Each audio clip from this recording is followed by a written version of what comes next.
it's not dead.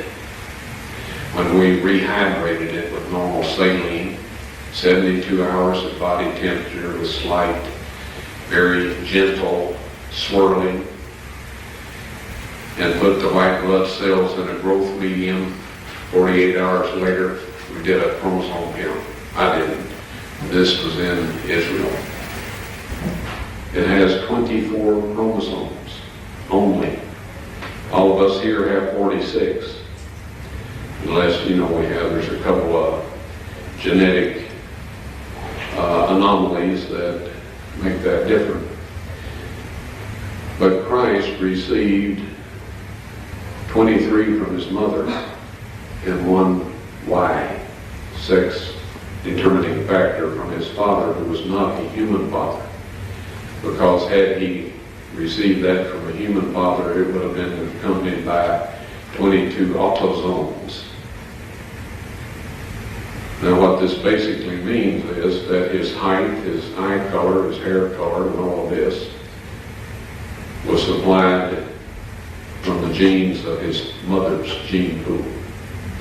However, Mary and Joseph both descended from David, but none of us have 24 chromosomes.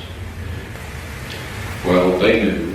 They told me before I asked them when I asked them to perform this investigation, that dried blood, you can't get a chromosome count on it because the white blood cells have to be alive and well in order to do that. You can get DNA, you can get some other things, but you can't have a chromosome count. So this blood is unique, and it is Christ's blood. With no explanations from Ron, the excavation suddenly came to a stop. On a later trip to Jerusalem, Ron entered the cave system alone through the middle door, and for the first time in quite a while he re-entered the chamber with the Ark of the Covenant. To his utter surprise and disbelief, he found the chamber had been completely cleaned out and all the items from the temple were set up.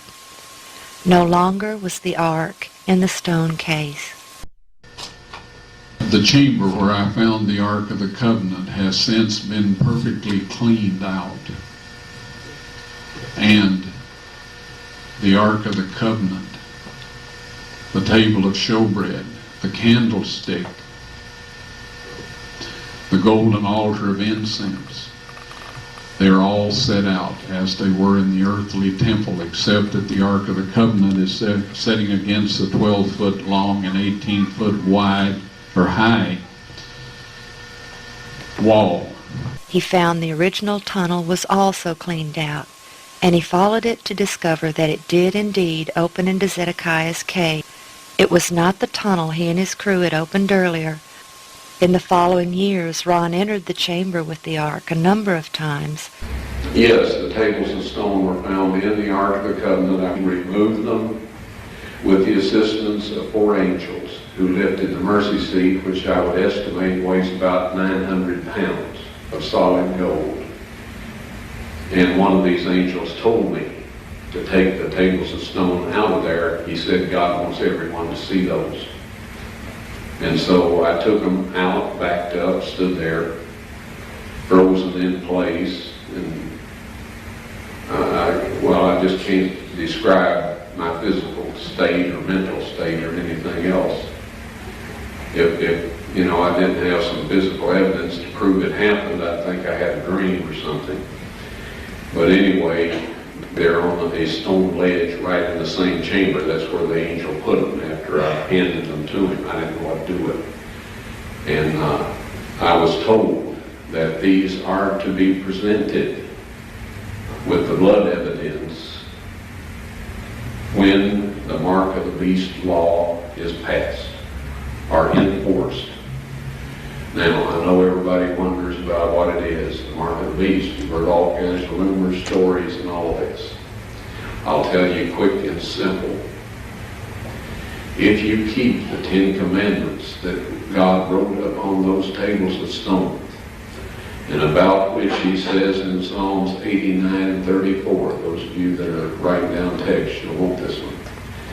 He says, my covenant will I not break, nor alter the thing that has gone out of my lips. He spoke the 10 Commandments from the mountaintop. He wrote them in stone, and he says, nothing will change. Right? If you keep that law, you will receive the seal of God. Soon there will be a set of man-made laws. These man-made laws will require that you break God's 10 Commandments. Christ said of the Pharisees, "For it is in vain that they do worship me, teaching for doctrines the commandments of men."